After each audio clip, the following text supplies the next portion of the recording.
નમસ્કાર, મારું નામ છે કથન પાઠક। આજે આપણે હાથી કેમ બાદ એકબીજાને મારી શકશે એના વિશે વાત કરશું। D4 માં રહેલો હાથી H4 માં રહેલો ઘોડો હશે તો કદાચ વ્હાઈટ નો વારો હશે તો D4 માં રહેલો H4 માં રહેલો ઘોડાને મારી શકશે। H4 માં રહેલો ઘોડાને મારી શકશે અથવા તો D4 માં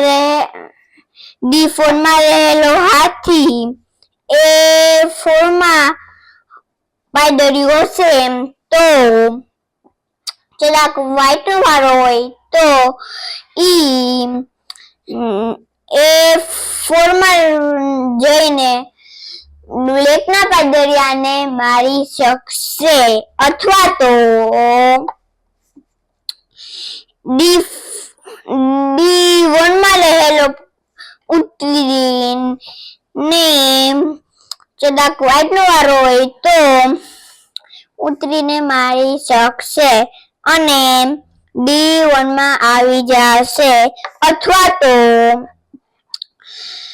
D8 માં રહેલો ઘોડો D4 માં રહેલો હાથી અને જરાક વ્હાઈટ નો વારો હોય તો